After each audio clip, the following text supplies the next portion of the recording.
નમો લોહે સૌહરિહંતાણં નમો લોહે સૌવેદાણં નમો લોહે સૌઆયર્યાણં નમો લોહે સૌજ્યાયાણં નમો લોહે સૌત્રિકાવતી શ્રાવણં ઓમકારમિંદુ સંયુક્ત નિત્યં જયંતિ યોગિનઃ કામદં મોક્ષદં તે ઓંકારાય નમો નમઃ મંગળં ભગવાન મંગળં ગૌતમોનિ મંગળં કુંકુંડાર્ય વિજેન્દ્રમોષ મંગળં નમઃ સમરિસારાય સ્વાનુભૂત્યા ચકાસ્તે ચિત્ સ્વભાવાય ભવાય સર્વાના વિભાવ નિયુત નિરાકાર.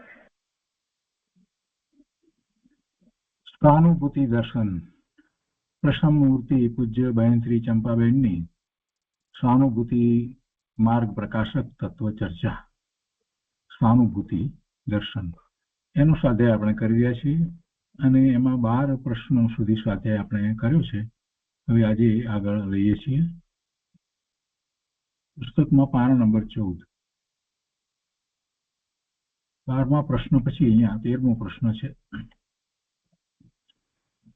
આનંદનો દિવસ એમાં આપે જે લખ્યું છે કે ચૈતન્ય ભગવાન પોતાના નિર્વિકલ્પ સ્વરૂપમાં ખેલી રહ્યા હતા, રમી રહ્યા હતા.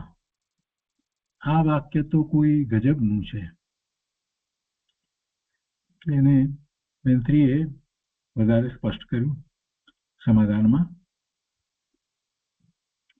વસ્તુ ઉપર દ્રષ્ટિ સ્થાપતા, વસ્તુ એટલે પોતાની વસ્તુ, પોતાનો ભગવાન આત્મા, ત્રિકાળી શુદ્ધ વસ્તુ. વસ્તુ ઉપર દ્રષ્ટિ સ્થાપતા પર્યાયમાં આત્મા રમતો પ્રગટ થાય છે. અનંત ગુણ સાગર આત્મા છે તે કોઈ જુદો જ છે, અદ્ભુત છે, ચમત્કારિક છે. સહાનુભૂતિમાં વિચારવું નથી પડતું કે ગોખવું નથી પડતું. એ તો અનુભૂતિ છે. પોતાના સ્વભાવમાં જ રમતો તે પ્રગટ થાય છે. પોતાના સ્વભાવમાં એટલે સ્વભાવ એટલે અનંત ગુણનું ભવન એક રૂપે એ એનો ભાવ છે, એ સ્વભાવ છે. એવા સ્વભાવમાં જ રમતો તે પ્રગટ થાય છે. એટલે એ જ અનુભવાય છે, કેમ કે તે તેનો સ્વભાવ જ છે, તેનો રમ્ય રમતો સ્વભાવ છે. એટલે કે જેમ ગુણ હોય અને ગુણનું ભવન હોય તો એ અનુભવમાં આવે, તો એ રીતે આ અનંત ગુણનું ભવન છે એ અનુભવાઈ રહ્યું છે. અને એ રમ્ય રમતો સ્વભાવ છે. વિકલ્પ છૂટતા સહજ પ્રગટ થાય એવો જ તેનો સ્વભાવ છે. જો વિકલ્પ છૂટતા સહજ પ્રગટ થાય એટલે જ્યાં સુધી વિકલ્પ છે ત્યાં સુધી નથી પ્રગટ થતો. એમ કેમ? બહુ શાંતિથી વિચાર કરીએ તો સમજાય એવું છે કે વિકલ્પ છે એટલે કે ઉપયોગ તે મન સાથે, ભાવ મન સાથે, સ્મૃતિ સાથે કોઈક રીતે ક્યાંક જોડાયેલો છે. પછી ઉપયોગ એમાં જોડાયેલો છે ત્યારે જે વિકલ્પ જે છે તો એ વખતે પછી એની અનુભૂતિ ક્યાંથી થાય? એટલે કે ઉપયોગ ત્યાંથી પલટી અને મૂળ વસ્તુ તો પોતાની ત્રિકાળ શુદ્ધ વસ્તુ એ તરફ વળે એટલે વિકલ્પ છૂટી ગયો. એટલે એમ વિકલ્પ છૂટતા સહજ પ્રગટ થાય એવો જ તેનો સ્વભાવ છે. એવો જ તેનો સ્વભાવ છે. એટલે અહીંયા સ્વભાવનો અર્થ એ છે કે એને બીજા પરની અપેક્ષા નથી. એ સહજ જ પ્રગટ જ છે, અનુભવમાં આવે એવો જ છે. સ્વાનુભૂત્યા ચકાસ્તે એમ કહ્યું ને, એવો જ છે. કોઈને આવવાની રાહ જોવી પડતી નથી. અનુભૂતિ માટે કોઈની રાહ જોવી પડતી નથી.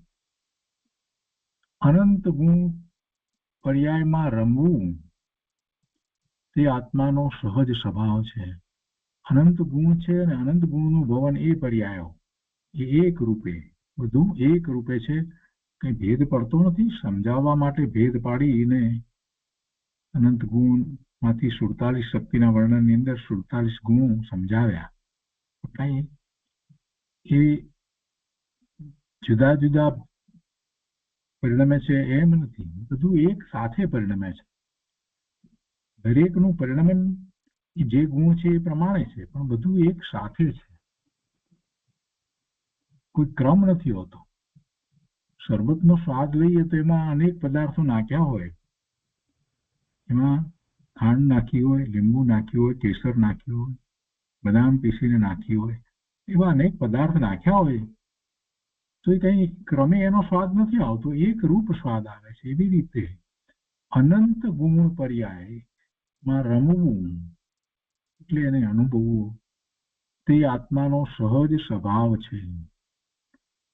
મૂળ વસ્તુ પોતે પોતા રૂપે રહીને પોતાના ગુણ પર્યાયમાં રમે છે. મૂળ વસ્તુ એટલે ત્રિકાળી વસ્તુ, જે અનંત ગુણનું પિંડ, અસંખ્ય પ્રદેશી, એવી મૂળ વસ્તુ. એ મૂળ વસ્તુ પોતે એવી જ રહે છે, અને એ પોતા રૂપે રહીને, પર રૂપે તો થતી નથી. મૂળ વસ્તુ પોતે પોતા રૂપે રહી અને પોતાના ગુણ પર્યાયમાં રમે છે, તે તેનો સ્વભાવ જ છે, અને એ અનુભવમાં આવે એવો છે. સાનુભૂત્યા ચકાસશે, સ્વને અનુભવમાં આવે એવું છે, ન અનુભવાય એવી કોઈ વાત નથી. પ્રશ્ન કર્યો 14મો પ્રશ્ન કે દ્રષ્ટિ અને જ્ઞાનની સંધિ સમજાવવા કૃપા કરશો. અમે તો એક નક્કી કરવા જઈએ ત્યાં બીજું છૂટી જાય છે. આ પ્રશ્ન કરનારને સૂક્ષ્મતાથી વાતનું ચિંતન થયું નથી. દ્રષ્ટિ અને જ્ઞાનની સંધિ સમજાવવા કૃપા કરશો ત્યાં સુધી ઠીક છે, પણ એમ જે કહે છે ને કે અમે તો એક નક્કી કરવા જઈએ ત્યાં બીજું છૂટી જાય છે, એટલે દ્રષ્ટિને નક્કી કરવા જાય એટલે જ્ઞાન છૂટી જાય, અને આ બધી સરખી રીતે એને વિચાર કર્યો નથી ને, એટલે આવો પ્રશ્ન છે. સમાધાન પણ બહુ સરસ રીતે આપ્યું છે બેનશ્રીએ કે દ્રષ્ટિને મુખ્ય રાખીને જ્ઞાયકને ગ્રહણ કરવું. જ્ઞાયક એટલે આત્મા, ભગવાન આત્મા પોતે તે જ્ઞાયક છે ને. તો દ્રષ્ટિને મુખ્ય રાખી જ્ઞાયકને ગ્રહણ કરવું. દ્રષ્ટિ શું છે? દ્રષ્ટિમાં તો ઉપયોગ એ તરફ વળ્યો છે, અને એ જ જ્ઞાયકને ગ્રહણ કરે છે. તો જ્ઞાયકને જેવો છે તેવો ગ્રહણ કરે છે. તો જ્ઞાયક શું છે? આત્મા છે તે. તો તેની સાથે સાથે જ્ઞાન પણ બધાનું થાય છે. જ્ઞાયક જે ભગવાન આત્મા જાણનારો છે એને આપણે જ્ઞાયક તરીકે ઓળખીએ છીએ. તો એ જ્ઞાયક કેવો છે? એ તો અનંત ગુણનો પિંડ છે, અને અનંત ગુણનો પિંડ છે, અનંત ગુણનું ભવન જે છે એનું પરિણમન છે, એ પણ એની દ્રષ્ટિ કરતા અનુભવમાં આવે છે. દ્રષ્ટિને મુખ્ય રાખી જ્ઞાયકને ગ્રહણ કરવો એટલે કે દ્રષ્ટિને સ્વ તરફ વાળી અને પોતે ભગવાન આત્મા જ્ઞાયક એને ગ્રહણ કરવો, એટલે એ સિવાય બીજે દ્રષ્ટિ જાય જ નહીં. દ્રષ્ટિને મુખ્ય રાખી જ્ઞાયકને ગ્રહણ કરવો, તેની સાથે સાથે જ્ઞાન પણ બધાનું થાય છે. બધાનું થાય છે એટલે જેવો આત્મા છે અનંત ગુણનો પિંડ અને એનું અંદરમાં ભવન છે એનું જ્ઞાન થાય છે. એને તો અનુભૂતિ કહીએ છીએ. તો પછી એમાં એક નક્કી કરે અને એક છૂટી જાય તેવું હોતું નથી. દ્રષ્ટિને મુખ્ય રાખીને એટલે ઉપયોગને સ્વ તરફ વાળ્યો, દ્રષ્ટિ એવી થઈ તો પછી બધાનું જ્ઞાન થાય છે ને. બધાનું જ્ઞાન થાય છે ને. એટલે તેમાં એક નક્કી કરે ને એક છૂટી જાય તેવું કેવી રીતે હોય? એવું હોતું જ નથી.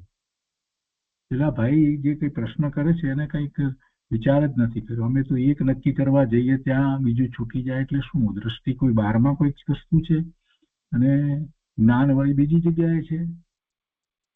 એવી તો કોઈ વાત નથી. એટલે એનો પ્રશ્ન જ અસ્થાને છે, એને વિચાર જ નથી કર્યો શાંતિથી. શ્રી બહુ સરસ રીતે અહીંયા સ્પષ્ટ કરે છે કે ભાઈ એમાં એક નક્કી કરે ને એક છૂટી જાય એવું કેવી રીતે હોય? એવું હોતું જ નથી. દ્રષ્ટિને મુખ્ય રાખી નાયકને ગ્રહણ કરવું, તેની સાથે સાથે જ્ઞાન પણ બધાનું થાય છે.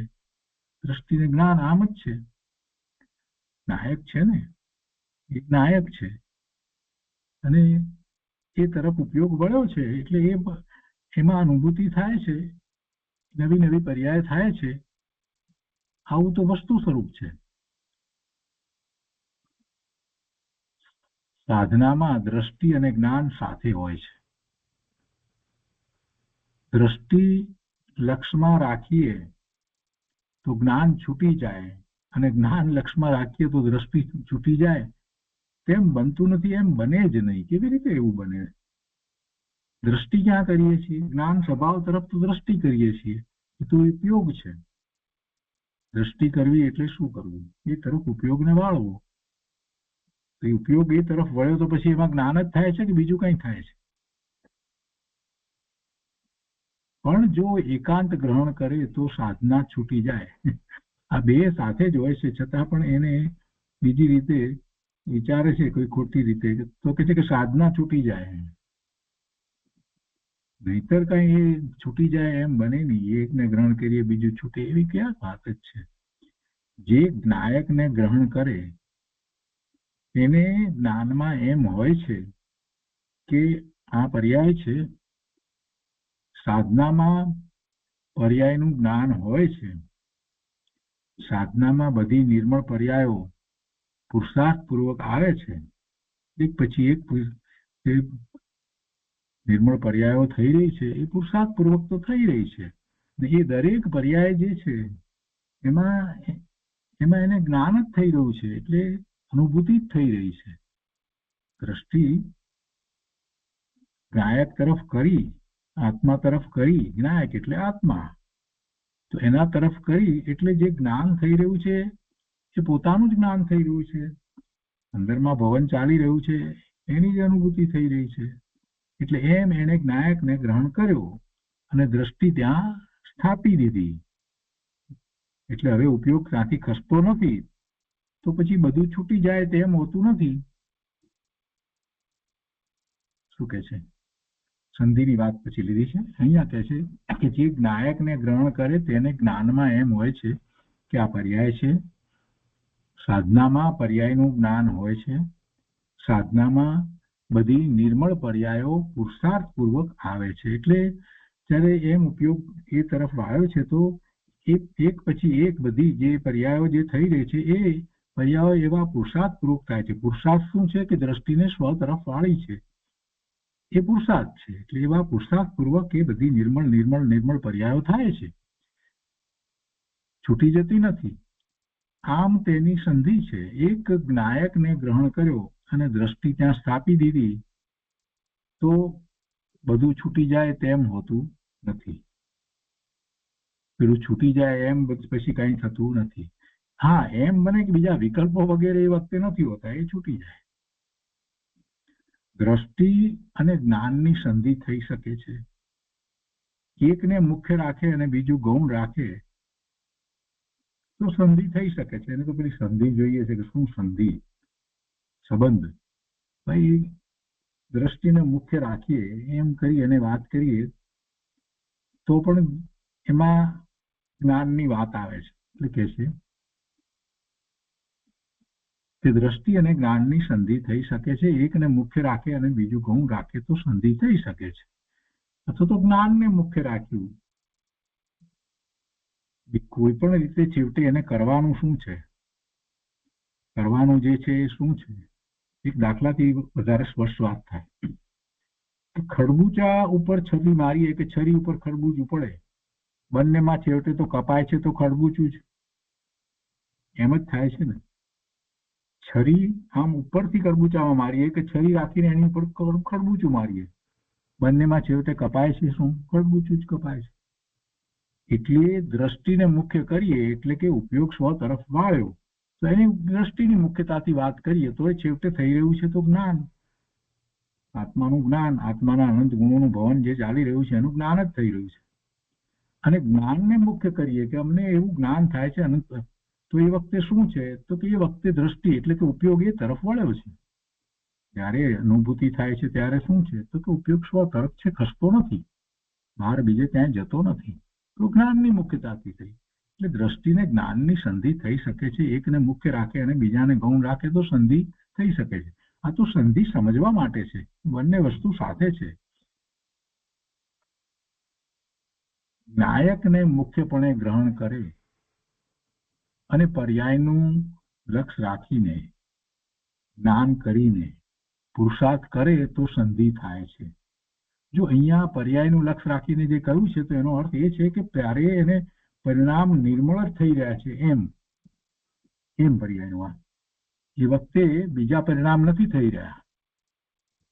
નાયકને મુખ્યપણે ગ્રહણ કરે અને પર્યાયનું લક્ષ્ય રાખીને પુરુષાર્થ કરે તો સંધિ થાય છે.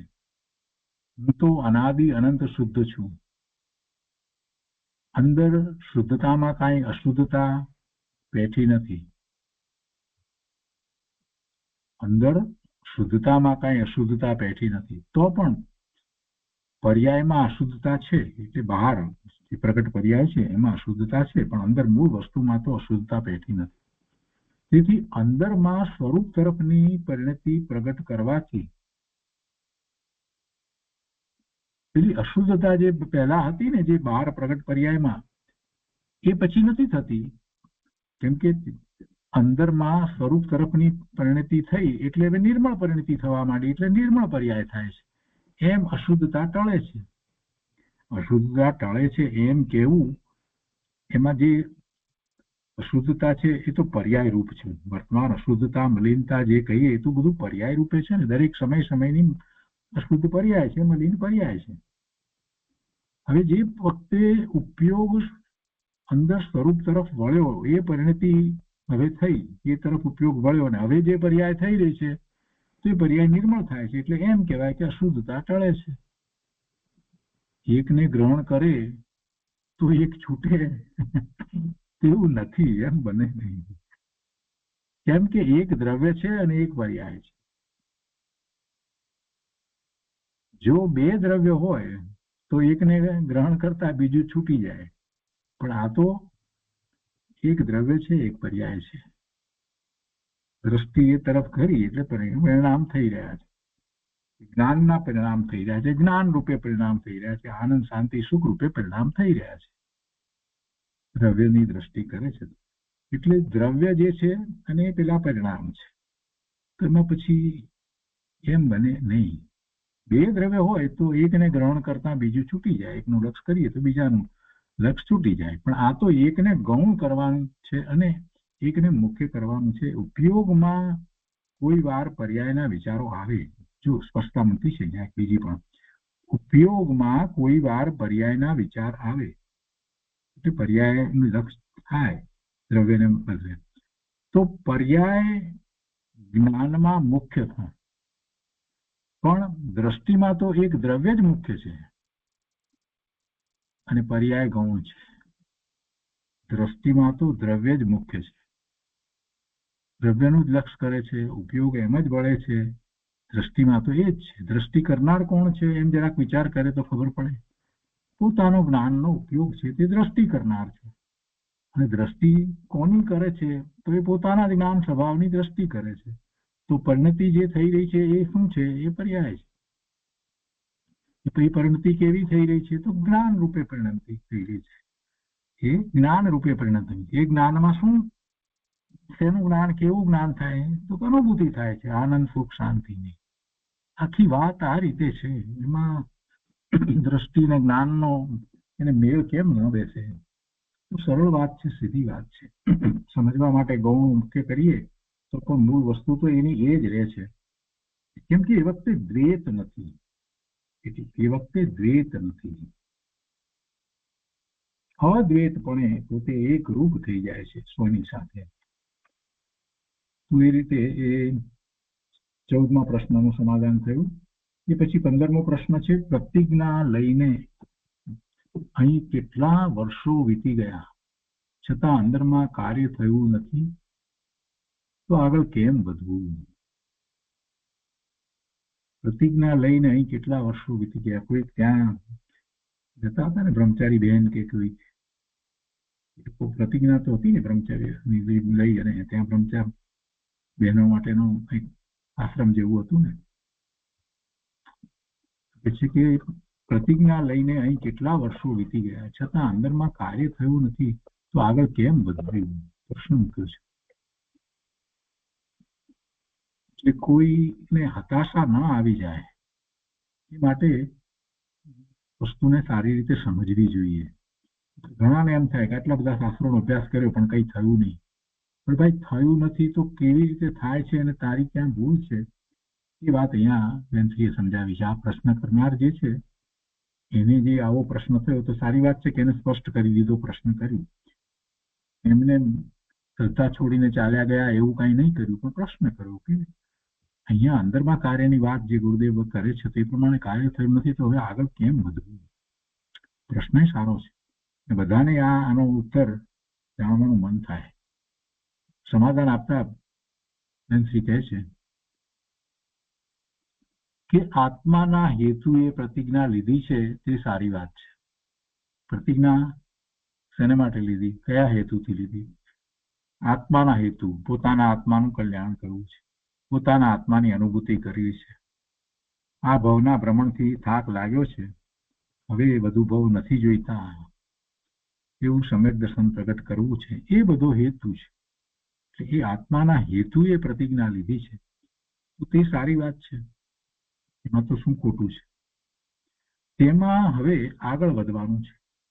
પ્રતિજ્ઞા તો લીધી છે, પ્રતિજ્ઞા કર્યા કરતા હવે એમાં કેમ આગળ વધવું એના ઉપર જરાક દ્રષ્ટિ કરવાની છે. અમે પ્રતિજ્ઞા લીધી છે એવો જ્યાં સુધી પણ વિકલ્પ રહ્યા કરે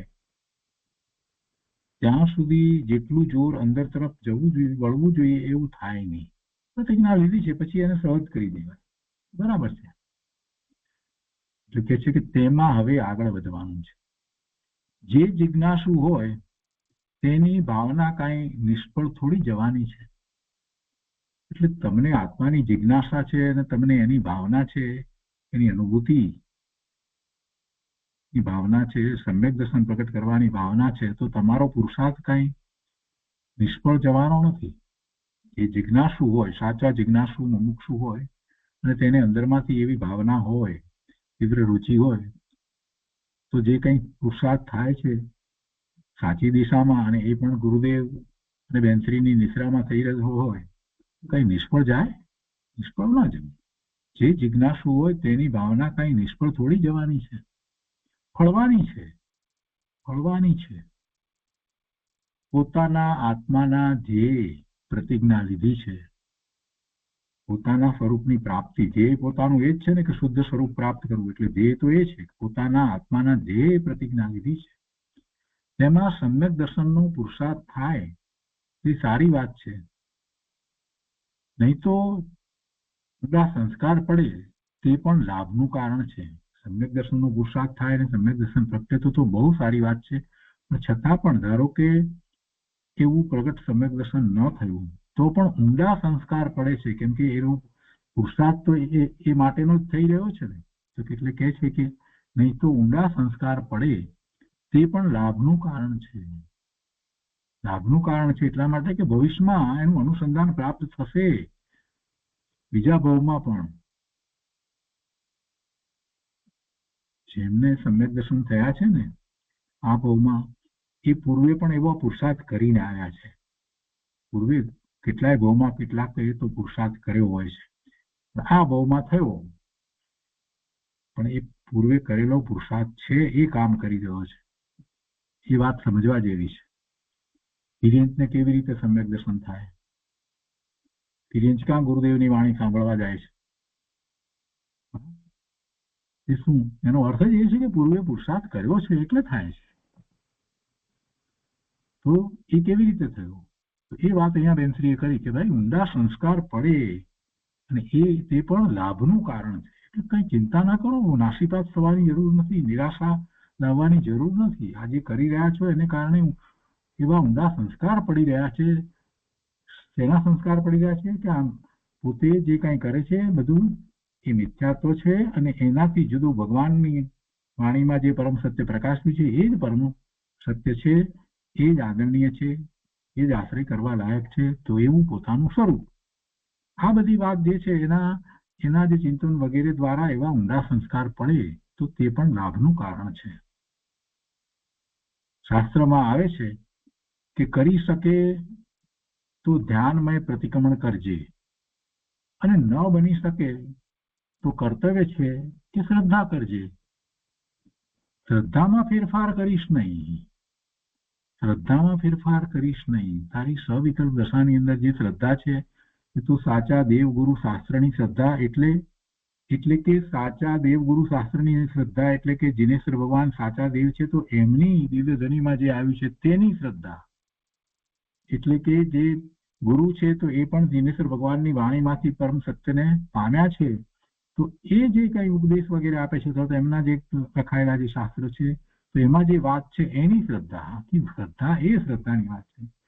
અને શાસ્ત્રમાં પણ શું વાત છે, જીનવાણી તો છે, ભગવાનની વાણી તો છે, આખો પુરુષાર્થ તો બતાવવામાં આવ્યો છે, તો એની શ્રદ્ધા, તો એ શ્રદ્ધામાં ફેરફાર કરીશ નહીં.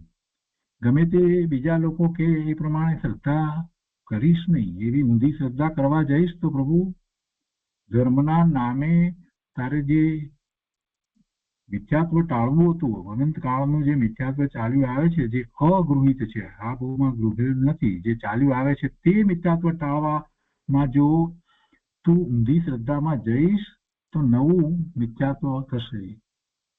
ખોટા દેવગુરુ શાસ્ત્ર અને અનુસરીશ તો નવું મિથ્યાત્વ ઊભું થશે, જેને ગૃહિત મિથ્યાત્વ કહેવાય. અને એવું ગૃહિત મિથ્યાત્વ જે છે એ અનંતાનુબંધીનું કારણ છે. એટલે શ્રદ્ધામાં ફેરફાર કરીશ નહીં. શ્રદ્ધાનું બળ બરાબર રાખે તો આગળ જવાશે. એ શ્રદ્ધામાં કાંઈ ફેરફાર કરવાનો નહીં. એટલે હંમેશા જ્યારે પણ આપણે પંચ પરમેષ્ઠીને નમસ્કાર કરીએ, પછી જયારે સ્વાધ્યાય કરતા હોય એ વખતે આપણે ગુરુદેવને નમસ્કાર કરીએ, આચાર્ય ભગવાનને નમસ્કાર કરીએ, ત્યારે એ વખતે જ ભાવના ભાવવી કે મારી શ્રદ્ધા કોઈ રીતે વિપરીત થાય નહીં. આ દેવગુરુ શાસ્ત્રમાં જે રીતે છે એના કરતા મારી શ્રદ્ધા કોઈ રીતે ખંડિત વિપરીત થાય નહીં. એવી ભાવના દરેક વખતે રોજે રોજ યાદ કરી, કેમ કે એવા સમયો જીવનમાં આવી જાય છે, એવી પ્રતિકૂળતા વગેરેના સમય આવી જાય છે જ્યારે જીવ વિચલિત થઈ જાય છે અને આસપાસમાં એ પ્રમાણે વાતાવરણ વગેરે પણ એવું હોય ત્યારે એની શ્રદ્ધા ડગી જાય છે. તો એ શ્રદ્ધા ડગવી ન જોઈએ ને એટલા માટે રોજ એ વાત તો પોતે જાતે પોતાને માટે કહેવી જોઈએ કે એ પરમાત્મા મને આપની દિવ્ય ધનીની શ્રદ્ધા એમાં ક્યારેય કોઈ શંકા ન થાવ, એવું જાતે બોલવું જોઈએ. અંદરમાં એ હંમેશા યાદ કરી અને સ્વાધ્યાય વગેરે કરવા જોઈએ. નમસ્કાર મંત્ર બોલીએ, ભગવાનને આપણે વંદન કરીએ, મંદિરમાં જઈએ ત્યારે પણ આ વાતને હંમેશા યાદ રાખીને બોલવી જોઈએ અંદરમાં કે પરમાત્મા મને આપની વાતમાં ક્યારેય શંકા ન થાવ, ક્યારેય શંકા ન થાવ, આપની ભક્તિ હંમેશા રહું, એમ એવું અંતરમાં એવો ભાવ રોજ લાવવો જોઈએ, જેથી કરીને આપણી શ્રદ્ધા જે છે એ ડગી ન જાય. સરસ વાત મૂકી છે બેન શ્રી. આમાંથી તો મૂળ વાતને આપણે પકડવાની છે, કેમ કે બધાને માટે આ વાત હોય છે કે અમે આટલા વર્ષોથી સ્વાધ્યાય કરીએ, આટલા શાસ્ત્ર વાંચે, આ કર્યું તે કર્યું, પણ હજી કંઈ થતું નથી, કેમ આમ છે તેમ છે. તો એમાં આ વાત પણ મહત્વની છે. બધા સંસ્કાર પડે તે પણ લાભનું કારણ છે. અને શાસ્ત્રમાં આવે છે કે કરી શકે તો ધ્યાનમય પ્રતિક્રમણ કરજે, અને ન બની શકે તો કર્તવ્ય છે કે શ્રદ્ધા કરજે. ધ્યાનમય પ્રતિક્રમણ કરજે એટલે ધ્યાનમાં તું પરથી સ્વ તરફ વળી જજે. પ્રતિક્રમણ એટલે પરથી સ્વ તરફ વળવું, અને એ પણ ધ્યાનમાં, એટલે નિર્વિકલ્પ ધ્યાનમાં પરથી સ્વ તરફ વળી જાય એટલે અનુભૂતિ થાય. આપણે પણ પ્રતિક્રમણ વખતે કૌશક કરીએ છીએ તો એ કૌશકમાં એ કરવાનું છે કે શ્રદ્ધામાં ફેરફાર કરીશ નહીં. શ્રદ્ધાનું બળ બરાબર રાખે તો આગળ જવાશે. જ્ઞાયકના માર્ગ સિવાય બીજો કોઈ માર્ગ નથી. જ્ઞાયક એટલે પોતે ભગવાન આત્મા જ્ઞાન સ્વરૂપ છે, એ જ્ઞાયક છે ને, એને જ જ્ઞાયક બેનશ્રી કહે છે. એમના વક્તવ્યમાં આ જ્ઞાયક શબ્દનો પ્રયોગ મુખ્યપણે છે. એ જ આત્મા જે જ્ઞાન કરી રહ્યો છે એ જ્ઞાયક પોતે. જ્ઞાયકના માર્ગ સિવાય બીજો કોઈ માર્ગ નથી. ક્રિયાકાંડનો કોઈ માર્ગ નથી, માર્ગ અંતરનો છે, માર્ગ અંતરનો છે. જ્ઞાયકની શ્રદ્ધા કરવી, હું ભગવાન આત્મા જ્ઞાયક જ્ઞાયક જ્ઞાયક, એ શ્રદ્ધા છોડવી નહીં. જ્ઞાયકની શ્રદ્ધા કરવી, વેદ જ્ઞાન કરવું, હું જ્ઞાયક છું અને બીજા બધાથી જુદો છું, ભિન્ન છું, એવું સતત વેદ જ્ઞાન રહેવું જોઈએ. શરીર, મન, વાણી, કાયા આ બધાથી જુદો હું ભગવાન જ્ઞાન સ્વરૂપ નાયક છું. નાયકની શ્રદ્ધા કરવી, વેદ જ્ઞાન કરવું. દ્રવ્ય ઉપર દ્રષ્ટિ કરવી એટલે કે શરીર અને વિકલ્પથી પોતાનો સ્વભાવ જુદો છે એમ જ્ઞાયકને તારવી લેવું.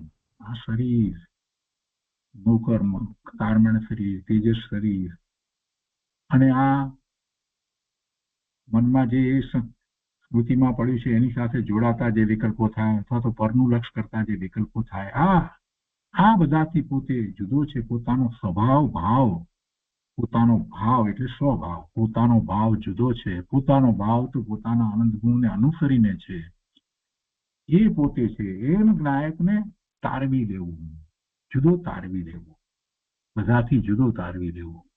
દ્રવ્ય ઉપર દ્રષ્ટિ કરવી એટલે કે શરીર અને વિકલ્પથી પોતાનો સ્વભાવ જુદો છે એમ જ્ઞાયકને તારવી લેવું. એ એક જ માર્ગ છે, બીજો કોઈ માર્ગ નથી. બીજા વિભાવથી પોતે જુદો છે. બીજા બધા પ્રકારના વિભાવો જે થાય છે, વિકારી ભાવ થાય, શુભ ભાવ થાય, અશુભ ભાવ થાય, બધાથી પોતે જુદો છે. બધા વિભાવથી પોતે જુદો છે. વિભાવ પોતાનો સ્વભાવ જ નથી, પોતાના ગુણને અનુસરીને જે વસ્તુ નથી, જેમાં લક્ષ પરનું હોય અથવા તો મનમાં કઈક સ્મૃતિ પડી છે તો એ પણ પરનું જ લક્ષ છે ને. તો એમ વિભાવ ભાવે થાય છે, એ કઈ પોતાનો મૂળ સ્વભાવ નથી. એમ વેદ જ્ઞાનની નિરંતર ધારા કરવા જેવી છે. બધું થઈ રહ્યું છે, હજી દિવસ દરમિયાન સવારે ઉઠે ત્યારથી રાત સુધીમાં બધું થયા કરે છે, ખ્યાલ આવે છે મનમાં બધું, પણ સાથે ને સાથે પેલો ભાવ ટકાવી રાખે, આ બધું છે બરાબર છે, પણ એ હું નથી, હું એનાથી જુદો ભગવાન આત્મા છું. એ ભાવને વારંવાર ટકાવી રાખવું. એ શ્રદ્ધા તૂટવા દેવી નહીં. હું તો ભગવાન આત્મા જ્ઞાન આનંદ સ્વરૂપ છું, આ વાતને સતત ટકાવી રાખવી. વિભાવ પોતાનો સ્વભાવ જ નથી એમ વેદ જ્ઞાનની નિરંતર ધારા કરવા જેવી છે. દેવગુરુએ જે બતાવ્યું છે તે કરવાનું છે. દેવગુરુની શ્રદ્ધા અને આત્માની શ્રદ્ધા કરજે. દેવગુરુનું સાનિધ્ય મળ્યું એ મહાભાગ્ય ની વાત છે ને. ગુરુદેવ ત્યાં હતા અને મંદિર પણ ત્યાં હતું, એમની પૂજા વગેરે પણ ત્યાં થતા હતા ને, ભક્તિ પણ થતી હતી. એટલે દેવ ગુરુનું સાનિધ્ય મળ્યું તે મહાભાગ્ય વાત છે. અને તેની મહિમા કરવી અને જ્ઞાયકની મહિમા કરવી, એ બે વાત મહિમા માટે લીધી. દેવગુરુની મહિમા હોય જ, અને સાથે પોતાના જ્ઞાયક શુદ્ધ સ્વરૂપની મહિમા કરવી. પોતાના જ્ઞાયકની મહિમા ના કરે અને માત્ર એકલા દેવગુરુનું મહિમા કરશે તો એનો પુરુષાર્થ હજી ઉપડ્યો નથી એમ કહેવાય. અને ખરેખર દેવગુરુનો મહિમા તો, સાચો મહિમા તો ત્યારે જ થાય છે કે જ્યારે એને જ્ઞાયકનો મહિમા આવ્યો હોય અને અનુભૂતિ થાય, ત્યારે એને ખ્યાલ આવે કે ઓહો, દેવે મને શું આપ્યું, ગુરુએ મને શું આપ્યું, ત્યારે એનો મહિમા સાચો મહિમા આપે, સાચો મહિમા આવે. કૃપાળુદેવમાં આવે છે ને કે શું ચરણ કને ધરું એમ કરીને જે વાત આવે છે, એ આત્મા એ તો આપે આપ્યો છે મને, તો હું હવે આપને શું ચરણ કને ધરું એમ. એટલે જ્યારે એવો આત્માની અનુભૂતિ થાય છે ત્યારે થાય છે કે ઓહો, આવા પ્રભુ, આવા જિનેશ્વર ભગવાન અને આવા ગુરુ જેમણે મને આ આત્મા બતાવી દીધો, ત્યારે સાચો મહિમા તો આવે છે. છતાં એ મહિમા ટકાવી રાખવાનો છે. અને જ્ઞાયકની મહિમા કરવી. જ્ઞાયક મહિમાવંત છે, પોતાનું શુદ્ધ સ્વરૂપ નાયક એ મહિમાવંત છે, અને તેના ઊંડા સંસ્કાર નાખજે.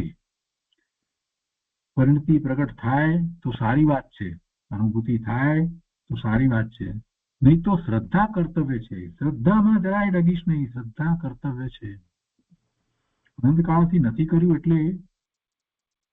એટલે એને એકદમ કદાચ ના થાય, પણ અંદરમાંથી એવું બળ આવે, ખૂબ રુચિ હોય તો થાય પણ કરવું, એવી પરિણતિ પ્રગટ થઈ જાય અનુભૂતિની. પણ ન થાય તો કઈ શ્રદ્ધા છોડવાની નથી. શ્રદ્ધા કર્તવ્ય છે. શ્રદ્ધા કરવાની જ, એ જ શ્રદ્ધા રાખવાની. ગમે તે શ્રદ્ધામાં ચાલ્યા જવાનું નથી. મૂળ શ્રદ્ધામાંથી ડગવાનું નથી. ગુરુદેવના પ્રતાપે આત્માનું કલ્યાણ કરવા અહીં બધા ભેગા થઈ ગયા છે. આ ભાવમાં બધી તૈયારી કરી લેવી અને પુરુષાર્થ કરવું. ગુરુદેવની દેશના લબ્ધિ મળી છે તો એવા ઊંડા બીજડા નાખવા કે તરત ફાલી જાય. ગુરુદેવની દેશના લબ્ધિ મળી છે તો એવા ઊંડા બીજડા નાખવા કે તરત ફાલી જાય, એટલે અનુભૂતિ થાય. એવી દ્રઢ શ્રદ્ધા કરવી, ડગવું નહીં, કોઈની વાતમાં આવવું નહીં. બહુ સરસ માર્ગદર્શન છે આ 15ની અંદર. એ પછીથી 16મો પ્રશ્ન છે. જ્ઞાતા ધારા દ્રવ્યના આશ્રય પ્રગટ થાય તો તે આશ્રયનો ભાવ શું છે તે કૃપા કરી સમજાવશો. જ્ઞાતા ધારા દ્રવ્યના આશ્રય પ્રગટ થાય, બરાબર છે, તો તે આશ્રય થયો ને, પોતાના સ્વરૂપનો આશ્રય થયો તો એનો ભાવ શું છે તે કૃપા કરી સમજાવશો. સારો પ્રશ્ન છે. એ છે સમાધાનમાં કે આશ્રય એટલે પોતાના ચૈતન્યનું અસ્તિત્વ ગ્રહણ કરવું. આશ્રયમાં શું થાય છે? કહીએ છીએ ને કે તું સ્વરૂપનો આશ્રય જા, સ્વરૂપનો આશ્રય કર, નાયકનો આશ્રય કર. તો શું એ ભાવ શું છે? આશ્રયનો ભાવ કેવી રીતે છે? આશ્રય એટલે પોતાના ચૈતન્યનું અસ્તિત્વ ગ્રહણ કરવું, એની સત્તાનો સ્વીકાર કરવો. આ હું પોતાના ચૈતન્યનું અસ્તિત્વ ગ્રહણ કરવું. આ ચૈતન્ય હું છું, આ ચૈતન્ય હું છું. આ વિભાવવાદી હું નથી. ભલે ને શુભ હોય તો પણ શુભભાવ પણ હું નથી. આ વિકલ્પ પણ હું નથી. શરીર, મન, વાણી આ તો બધું જુદું, દ્રવ્ય જુદું છે. એ તો મારાથી જુદું છે. એ તો હું નથી. હવે એની તો વાત રોજ રોજ શું કરવી? એ તો નથી એટલે નથી. એ તો બહુ પાકો નિર્ણય થઈ જ ગયો છે કે શરીર, મન, વાણી કે આ તેજસ શરીર ને કાર્બન શરીર એમાંનું કાંઈ મારું નથી. એ બધું પૂતગળ, એની તો કોઈ વાત કરવી નથી. એ તો નથી નથી નથી નથી નથી. એ હું નથી, એ મારા રૂપ નથી. એ તો 1,00,000 વાર નથી તો નથી. આટલો તો હવે આટલા વર્ષોના સ્વાધ્યાય પછીથી પાક્કો નિર્ણય હોવો જ જોઈએ. પણ વાત હવે બીજી રહે છે. જે વિકલ્પો ઉઠે છે અંદરમાં, જે મન સાથે જોડાઈને વિકલ્પો, અથવા તો બહારમાં કોઈ પદાર્થ સાથે જોડાઈને, અથવા તો બહારમાં પ્રતિમા વગેરે છે, આ સાક્ષાત તીર્થંકર ભગવાન વિરાજમાન હોય, અથવા તો સામે ગુરુદેવ વિરાજમાન હોય, આ બધા અને એમની વાણી વગેરે છે, એ બધું જે છે એ બધાનો વિચાર કરવાનો છે ને એના લક્ષ્ય થતા પોતાના ભાવ. અહીંયા તો સાધકને કોઈ અશુભ ભાવ, પાપ ભાવની વાત નથી કરવી. આપણે તો આપણી વાત કરીએ તો આપણે કંઈ એ સમજીએ છીએ કે પાપ ભાવ તો પોતાના હોય જ નહીં, એમાં તો પડવાની વાત જ નથી. પણ આ બધું જે કરીએ છીએ અને જે ભાવ જે છે એ બધો શુભ ભાવ છે. એ પણ હું નથી, એ પણ હું નથી. અને હું તો ચેતન છું, ચૈતન્ય માત્ર છું. એ વાત લેવાની છે. આશ્રય એટલે પોતાના ચૈતન્યનું અસ્તિત્વ ગ્રહણ કરવું. આ ચૈતન્ય અસ્તિત્વને ગ્રહણ કરવું. ચૈતન્ય અસ્તિત્વ છે પોતાનું. આ ચૈતન્ય હું છું, આ વિભાવ આદિ હું નથી. એમ પોતાના અસ્તિત્વને ગ્રહણ કરીને તેમાં સ્થિર ઉભા રહેવું. ઉભા રહેવું એટલે એમાં રહેવું, એમાંથી ખસવું નહીં. ઉપયોગને ત્યાંથી ખસવા દેવો નહીં. આ ચૈતન્ય, એમાંથી ઉપયોગને ખસવા દેવો નહીં. ત્યાં ઉપયોગને રાખો. એમ એમાં સ્થિર ઉભા રહેવું. વિભાવથી દ્રષ્ટિ ઉઠાવી ચૈતન્યમય જ્ઞાયકનું જે અસ્તિત્વ છે તે જ હું છું એમ પોતાના જ્ઞાન સ્વભાવને ગ્રહણ કરે. ચૈતન્ય તે જ હું છું, ચૈતન્ય પોતાનું અસ્તિત્વ છે, તો તે જ હું છું એમ પોતાના જ્ઞાન સ્વભાવને ગ્રહણ કરે. ચેતના શેની છે? જ્ઞાન દર્શનની ચેતના છે ને, એ ચૈતન્ય કહેતા જ જ્ઞાન સ્વભાવ પોતાનો એને ગ્રહણ કરે. એ જ હું, એ મય બની જાય, જ્ઞાનમય બની જાય. આ વિભાવની સાથે જે જ્ઞાન છે તે વિભાવ મિશ્રિત જ્ઞાન હું નહીં, પણ એકલું જે જ્ઞાન છે તેને જ્ઞાન લક્ષણ દ્વારા ગ્રહણ કરે. આ મોટી અને અઘરી વાત છે, થોડી ખૂબ પુરુષાર્થ માગી લે એવી વાત છે. આ વિભાવની સાથે જે જ્ઞાન છે તે વિભાવ મિશ્રિત જ્ઞાન હું નહીં. વિભાવ એટલે શુભ ભાવની વાત લઈએ, અશુભનો તો કોઈ વિકલ્પ કરવા જેવો જ નથી. તો શુભ ભાવ સાથે રહેલું જ્ઞાન, શુભ ભાવ સાથે રહેલું જ્ઞાન, એ વખતે પણ જ્ઞાન તો છે અને ભાવ પણ છે. જો ભાવ અને જ્ઞાન, જ્ઞાન પોતાને જે ભાવ થાય છે એને એ જ્ઞાનની પર્યાય જાણે છે. શુભ ભાવ થયો છે તો પણ જાણે છે ને અશુભ ભાવ થયો હોય તો પણ જાણે છે. આપણે જાણીએ છીએ ક્રોધ, માન, માયા, લોભ જે કઈ ભાવ થયા, જેવા ભાવે જીવ થાય એ જ વખતે જ્ઞાન એને જાણે છે. એને જાણવા વાળી જ્ઞાનની પર્યાય એ જ વખતે છે, એ જ વખતે જ્ઞાનની પર્યાય છે. તો એ જ્ઞાન એટલે એ વિભાવ મિશ્રિત જ્ઞાન. તો એ જ્ઞાનની પર્યાય, જે વિભાવ મિશ્રિત જ્ઞાનની પર્યાય, એ હું નહીં, એ હું નહીં. એ પર્યાય, જ્ઞાનની પર્યાય એ હું નહીં, પણ એકલું જે જ્ઞાન છે, જે પોતે પરિણમી રહ્યો છે, જ્ઞાન કરી રહ્યો છે, આ જ્ઞાનની પર્યાય ને પણ જે જાણવા વાળો છે, એમ ગુરુદેવ તો આપણને સમજાવે છે. પોતાને જ્ઞાનની પર્યાય થઈ છે અને એમાં જે એનો વિષય જે જણાય છે એ નહીં, પણ એ જ્ઞાનની પર્યાયને પોતે જાણવા વાળો છે. કે જ્ઞાનનો વિષય જે છે, પરજ્ઞેય છે, એને જાણવા વાળો છે એમ નહીં, તો પોતે પોતાના જ્ઞાનની પર્યાયને જાણવા વાળો જ્ઞાન સ્વભાવી ભગવાન આત્મા છે. અહીંયા એને જરાક જુદી રીતે લીધું છે, પણ બહુ સરસ રીતે વાત મૂકી છે, સમજવા જેવી વાત છે. કે આ વિભાવની સાથે જે જ્ઞાન છે તે વિભાવ મિશ્રિત જ્ઞાન, એ જ્ઞાનની પર્યાય, એટલે એ સમયે જ્ઞાનની પર્યાય વિભાવ મિશ્રિત જ્ઞાન હું નહીં, પણ એકલું જે જ્ઞાન છે તેને જ્ઞાન લક્ષણ દ્વારા ગ્રહણ કરે. એકલું જ્ઞાન એટલે જે જ્ઞાન જ છે, જે પરિણમી રહ્યું છે તે જ્ઞાન જ છે.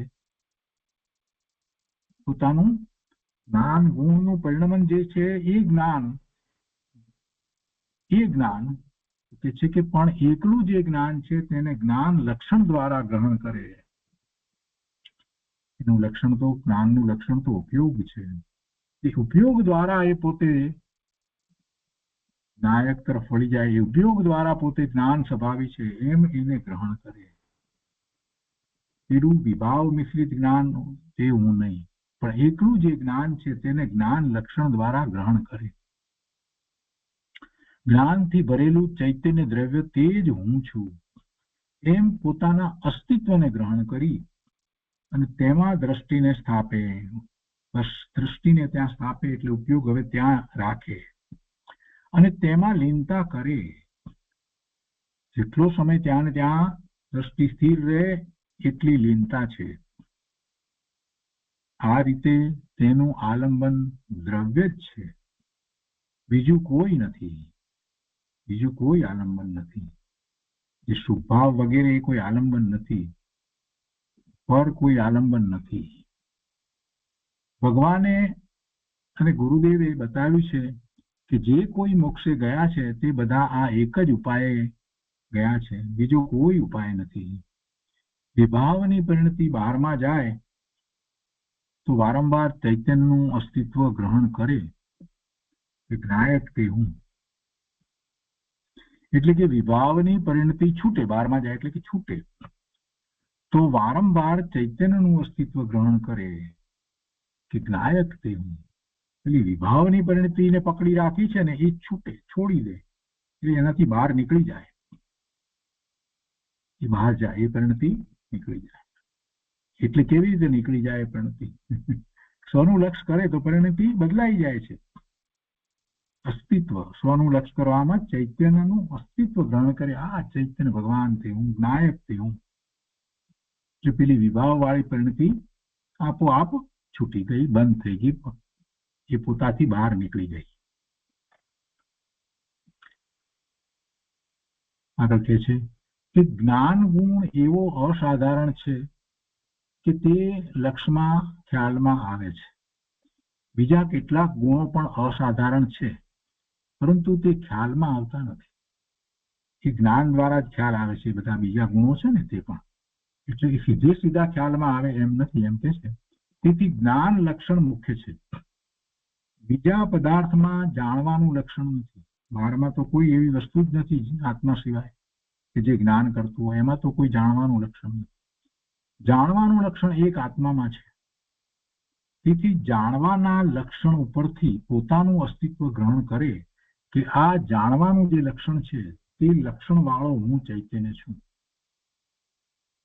આ જે જ્ઞાન કરી રહ્યો છે તે જ હું છું, બીજી બધી વાત નહીં. જે હું જ્ઞાન કરી રહ્યો છે તે જ હું છું. જાણવાનું જે લક્ષણ છે તે લક્ષણ વાળો હું ચૈતન્ય છું. તે જ્ઞાનની સાથે જીવમાં અનંત ગુણ પણ છે. તેથી જ્ઞાન ગુણથી આખો આત્મા ગ્રહણ કરે, એટલે બાકી બધા ગુણ જે છે એ પણ એ જ્ઞાનમાં એ ગ્રહણ કરે. આનંદ ગુણ, સુખ ગુણ પણ તેમાં છે, પણ તે આનંદ એવો વિશેષ ગુણ નથી કે જેથી દ્રવ્ય પકડાય. જો એક સરસ વાત કરી છે, તમારે તો દ્રવ્યને પકડવું છે. પોતાનું દ્રવ્ય અનંત ગુણ સ્વરૂપ દ્રવ્ય છે, તો એને પકડવા માટે આ જ્ઞાન જે છે એ જ મુખ્ય ગુણ છે કે જેનું પરિણમન સતત ચાલી જ રહ્યું છે. એટલે જ્ઞાન જ એવો વિશેષ અસાધારણ સ્વભાવ છે કે તેનાથી આત્મા ગ્રહણ થઈ શકે છે. આ બહારનું જાણ્યું, આ જ્ઞેયને જાણ્યું, આ જાણ્યું, તે જ્ઞાન એમ નહીં, એ જ્ઞાનની વાત નથી. આ શાસ્ત્રની વાતને જાણી, આ જાણ્યું, આ બધા ડિસ્કશન કરી, આ તે બધું એ નહીં.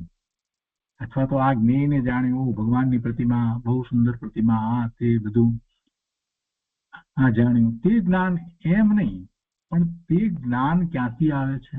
આ જ્ઞાન થયું તો જ્ઞાનની આ એક સમયની આવી પર્યાય થઈ તો ક્યાંથી આવી? એ જ્ઞાન ગુણનું પરિણમન છે. તો તે જ્ઞાનનો ધરનારો કોણ છે? એ જ્ઞાન ગુણ જે છે એનું પરિણમન છે, એનો ધરનારો કોણ છે? પોતે છે. જ્ઞાનનું અસ્તિત્વ કયા દ્રવ્યમાં રહેલું છે? પોતાની અંદર રહેલું છે, આત્મામાં રહેલું છે. એમ તે દ્રવ્યને ગ્રહણ કરે. એ જ્ઞાન કરી રહ્યો છે તે હું. વિષય જ્ઞાનની અંદર જે છે, જ્ઞાનની પર્યાયમાં જે વિષય છે તે તો તરત બદલાઈ જાય છે, સમય સમય બદલાય છે. એ નહીં, એ પર્યાયમાં ગૂંચવાઈ જવાની જરૂર નથી. જ્ઞાન સ્વભાવમાં જવાનું છે. એટલે કે છે કે જ્ઞાનનું અસ્તિત્વ કયા દ્રવ્યમાં રહેલું છે એમ તે દ્રવ્યને ગ્રહણ કરે. તે દ્રવ્ય તે હું, એને ગ્રહણ કરે. આ હું. જ્ઞેય આશ્રિત જ્ઞાન હું નહીં. જ્ઞેય આશ્રિત જ્ઞાન હું નહીં, પરંતુ હું સ્વયં જ્ઞાન સ્વરૂપ છું. આ જ્ઞેયો તો બધા અનંત જ્ઞેયો જોઈએ આપણે બધા, તો એને આશ્રિત જ્ઞાન, એ જ્ઞાન એ હું નહીં. જ્ઞેય આશ્રિત જ્ઞાન હું નહીં. અરીસો છે તો પ્રતિબિંબ પડે છે તો એ અરીસો છે કે પ્રતિબિંબથી જુદો અરીસો છે? પ્રતિબિંબ તો બદલાયા કરે છે, અરીસો તો એનો એ જ રહે છે. તો જ્ઞેય આશ્રિત જ્ઞાન જે છે તો એ સમય સમયની પર્યાય છે જેમાં જ્ઞેયો ઝળકે છે. એ હું નહીં, જ્ઞેય આશ્રિત જ્ઞાન હું નહીં, પરંતુ હું સ્વયં જ્ઞાન સ્વરૂપ છું. જ્ઞાનનો ધરનારો ચૈતન્ય છું, એમ તેને ગ્રહણ કરવું. તો એ રીતે 16મા પ્રશ્નનું સમાધાન થયું. આજનો સ્વાધ્યાય આપણે અહીંયા સુધી રાખીએ છીએ. બહુ વિસ્તારપૂર્વક આપણે સમજવાનો પ્રયત્ન કર્યો છે, આખો ભાવ સમજવાનો પ્રયત્ન કર્યો છે.